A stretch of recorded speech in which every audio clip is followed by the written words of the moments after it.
Hello, my beloveds. Greetings. This is Ginger coming to you from 8,000 feet in the Colorado Rockies, Crestone, Colorado.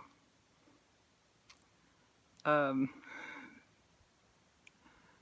coming to you today with some information about the chakras, just basic information, because I really want to do a real good video for you. And God has seen fit to send me some angels, and I haven't had a chance to work with them yet on the video. I'm just a baby boomer, and this is about it for me recording. So they're going to help me get some images up and look really professional for you guys. By the way, I invite you to like, subscribe, so that I can get this message out here. This is part of my dharma, to speak the truth. Here's a little name I thought for myself. The Mouth of Crestone. How about that? No, people might not like that. We have enough gossiping. But yeah, the chakras. Yes, as empaths, Heyoka empaths, light workers, we need to be aware of our chakras. And the main thing I want to address today is grounding. Your grounding chakra is your root chakra. Some people call it the basic chakra. And it's taught in pranic healing. I'm also a student of pranic healing for many years, working with the chakras. The Muladhara chakra is your basic chakra. It's at the base of your spine. It resonates with the color red. I like to use pink there because pink is the energy of love and healing. Red is more intense. But as we ground down to Mother Earth through Muladhara chakra, this is our survival. This is our money. This is us being in the world and showing up. And our dharma is to be connected to the earth. The earth needs us as light workers to connect every day. And so how we connect, we focus on that chakra, and we go down into Mother Earth and connect to her heart. And you do this through visualization, and you're in that's whatever thoughts you have, energy flows from thoughts, okay?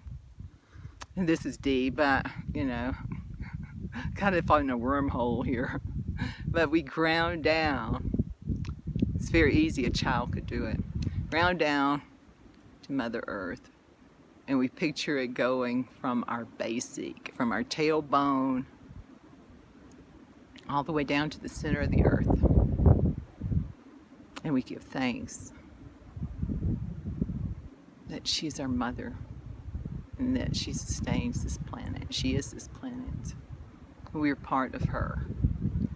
And this is how we actually connect and become aware of being part of her. And the chakra, I made some notes here. This chakra resonates with the stone jasper. Any red chakra, any red stone, excuse me. The root chakra also helps us feel safe in the world. Independence. Can't be independent unless your root chakra is in good shape. Can't. Don't have any money. The element for the root chakra is earth. Naturally, the mother. The yoga pose is warrior one. And I will demonstrate that in future videos where I have my camera set up so that you can see me on the yoga mat. The stone, hematite, can also be a grounding stone. It's dark, you know. And your dark stones, Apache tears is another one. It's very gentle. This chakra develops around the age from 1 to 7 years old, okay? Now let me stop here and describe for you what the chakras have been talked about in the mysteries to look like. The chakras look like cups. And when they're clean and open, it's like a flower. But when they're full of stuff, they look like an old saggy cup, you know, that's full of stuff. So we clean them out with energy. And by changing our life, you know, live a more healthy life, put higher vibration foods into our bodies, meditation. And this is way advanced, I can't get into this today. There is Kundalini meditation that is designed to clean chakras. It's very effective. But grounding is a way of cleansing that root chakra. Yeah, because when you connect with the mother, you're healed. Okay, so now we go on to the sacral chakra. Swadhisthana. Swadhisthana is located at the area near the belly button, right there. This governs your organs there, you know, your digestive system, your sex chakra, your sex organs, sex organs, your bones, all your backbone, your lower lumbar, and this chakra governs. I'm sorry, I'm so bad. The sun's in my eyes, so sorry. The sacral chakra governs your emotions. Sexuality, yeah, your sex organs are there. Creativity, which is also a form, you know, sexuality and creativity are synonymous, you know. You create a baby, you can also create other things through tantric sex. Anyhow, if blocked, you may feel out of control. Your emotions may feel out of control. Yes, the empaths, we need to clean that chakra. So, and the color for this chakra is orange. It vibrates with the element water. Sex, you know, water. That makes sense. The stone is tiger's eye. Very good stone for that, and for all empaths. A yoga pose is a cobbler's pose. And I will get into that in future videos. Develops around between the ages of 8 and 14. That's when we, you know, as females, I guess the males too, come into our puberty. And this controls your confidence and your self-esteem too, you know. Oh, I'm getting ahead of myself, sorry. Solar plexus. Solar plexus chakra is Manipura. Okay, solar plexus chakra. That's your confidence, you know. That gut feeling, you get those butterflies in the tummy. Yeah, you got to keep that chakra clean. That one can get pretty full, and then, you know, you experience like fear, you know, negativity when it gets full. And there's ways to clean that with especially pranic healing, which I've studied in depth. I don't have my crystal wand with me. I wish I did. It's in another state, unfortunately. But, you know, with all ego aside, I can say that all the years I've studied and all the practice I've done, I'm a freaking Jedi Knight with a crystal wand against negative energy in the chakras. I'm a surgeon. Okay. Self-worth. Yeah.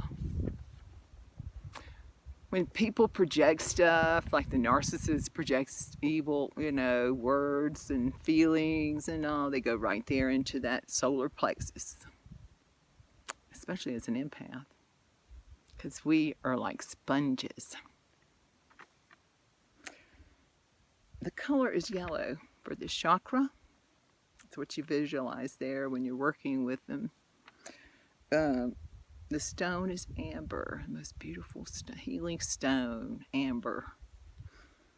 The yoga pose is child's plank or child's pose or plank. Excuse me again. Blah blah blah. I'm just a clown.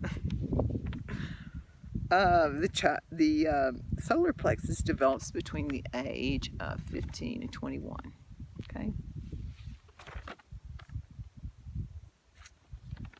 And the next chakra we come to is Anahata, the heart chakra, my favorite. Because in the heart chakra is where love lives. It's where your soul lives. It's where the Holy Spirit lives. It's fire. But the color is green. In the heart, you experience deep compassion if it's open. And empathy.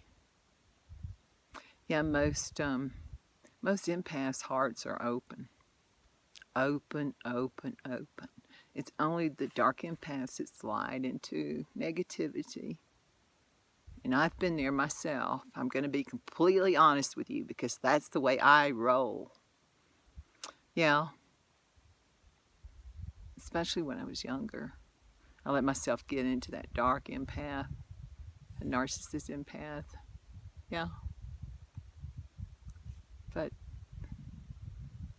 the light wouldn't let me stay there. So I had to open up my heart. It was painful. It was physically painful to open up my heart chakra. But now I can like do backward prayer. I'm not bragging, but I'll demonstrate to you in future videos, okay? You can do it too. You can open up your heart. You can open up your heart to love. Because love is the only thing that really is. I know that sounds like obscure and idiotic, but it's the truth. I've known it all my life. Even when I was living in the darkness that I was born into, I knew that love was the only thing that mattered. It was the only thing that lasted beyond this. Love, joy, and inner peace is controlled in heart chakra. If you have a closed heart, I don't know what to say, it's sad because you can't love, you know. That's basically the narcissist. Can't love. The stone for this very precious chakra, Anahata, is rose quartz.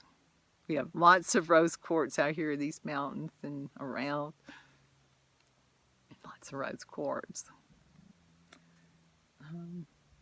This mountain is so loving. What can I say?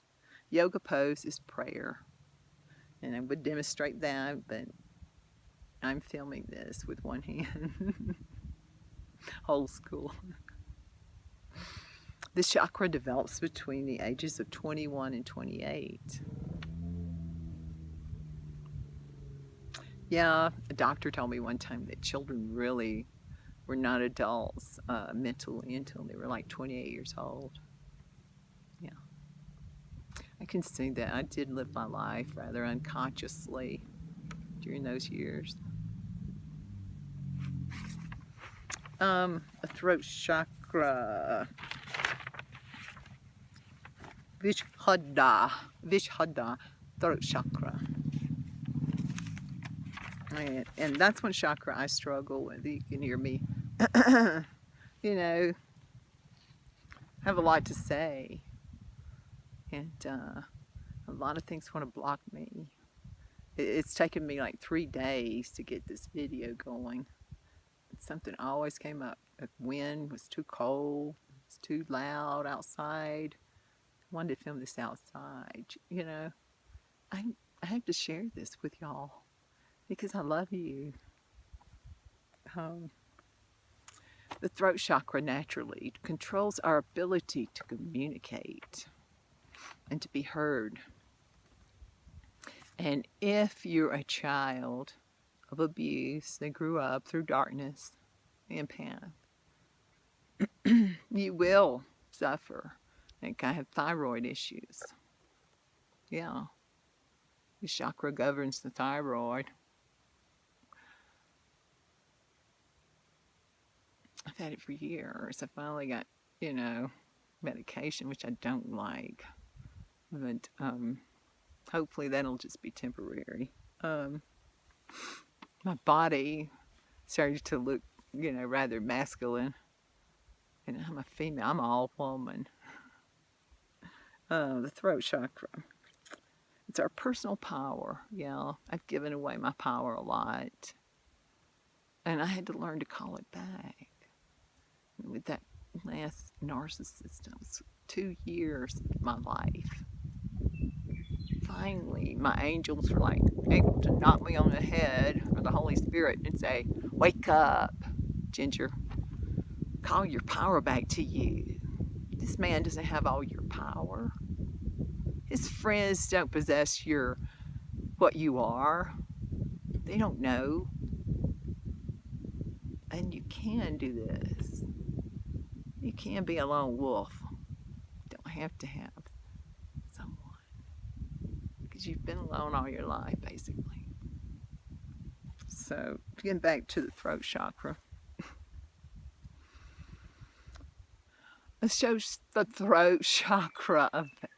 See, blah, blah, blah. The throat chakra allows us to express ourselves clearly and be heard in the world.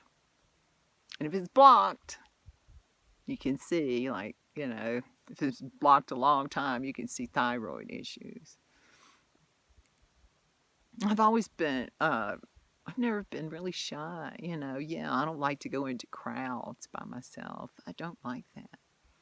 But I'm not afraid of getting in front of the camera, getting on the stage. I'm just not.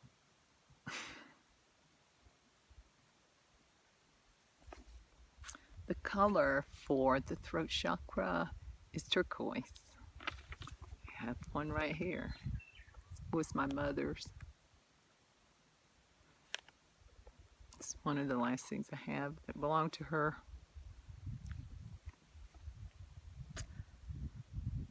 And the yoga pose is fish pose.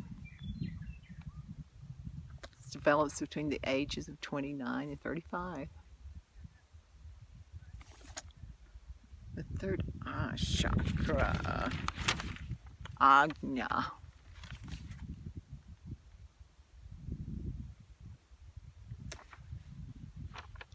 Ajna. Some people say Ajna, but it's really pronounced in Sanskrit, Ajna.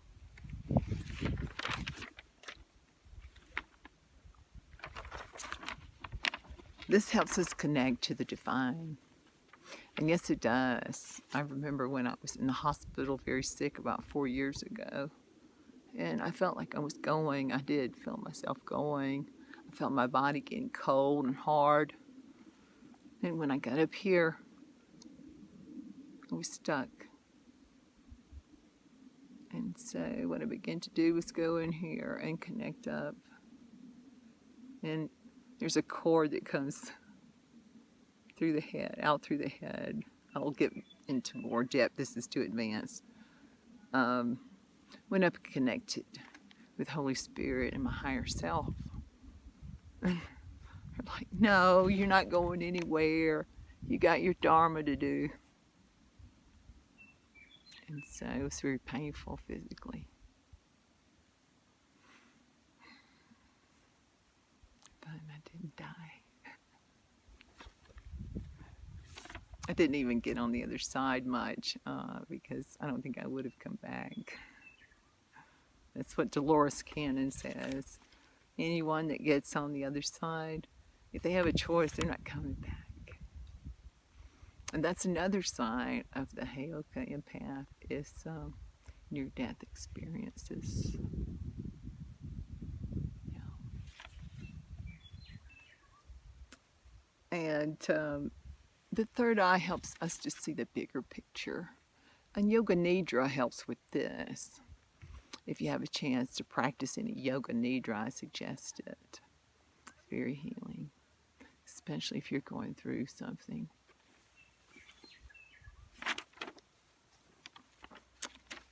And you have the crown chakra. It's just Pharaoh. I hope I got that right. I practice and practice. Anyway, I'll be doing more videos. I'll practice some more. I used to do a lot of Sanskrit, speaking and chanting, but I haven't done any in a while. And I went through a lot of stuff, like I said, with the hospital, being in there. It took me about a year to recover my motor skills. And actually had PTSD. Actually had PTSD from it. Every time I heard a car or something, I thought it was an ambulance or something. Anyhow,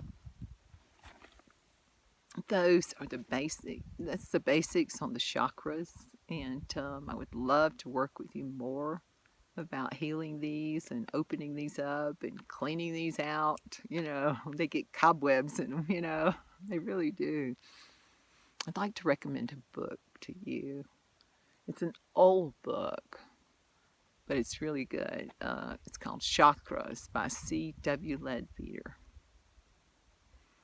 And another thing I would like to tell y'all about that I'm really excited about that's going on for the next 2 weeks here in Crestone, Colorado, in these beautiful mountains, is the Permaculture Fest. And I live on a farm here, and we're part of that.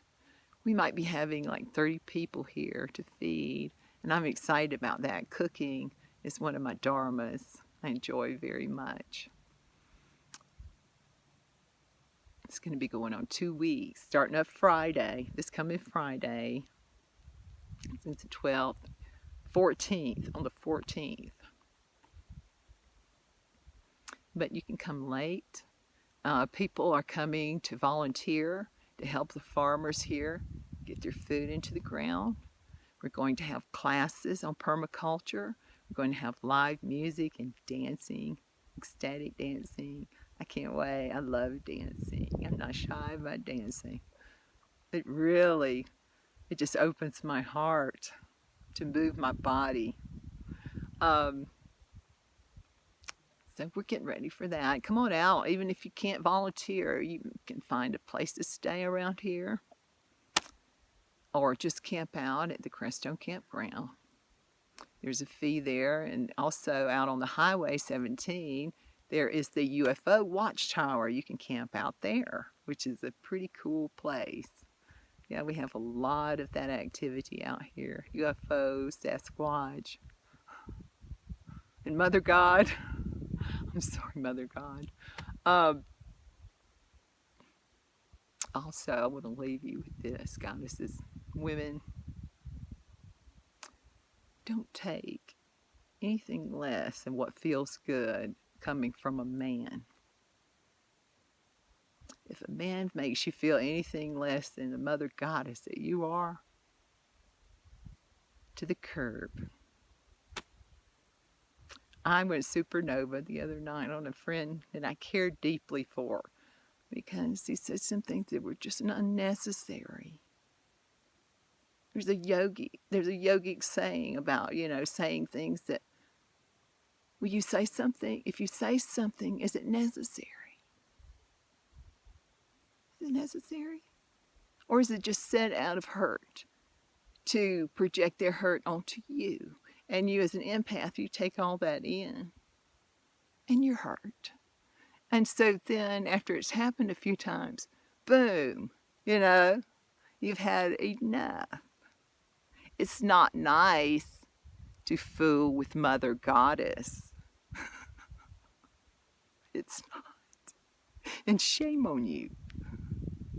I'm sorry, but shame on you. And I do feel bad about going supernova and handing you your ass, but that's what happens when you attack me and my inner child and say that I'm not well. Okay, folks, I better wind this up. Looks like my battery's about to go.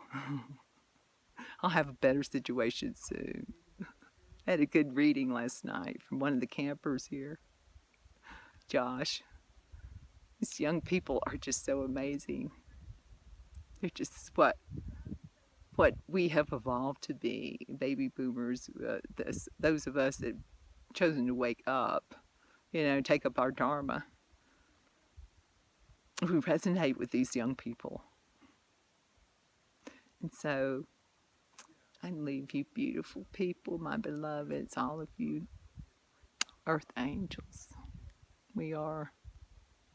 It's not, you can't mess with God's children either without enduring some kind of karmic debt. And that's why I felt sorry about going supernova and cussing on this person but that I'm still healing that child. And I'm honest about it. And I love y'all guys. You guys so much. I love you. Shalom. Namaste.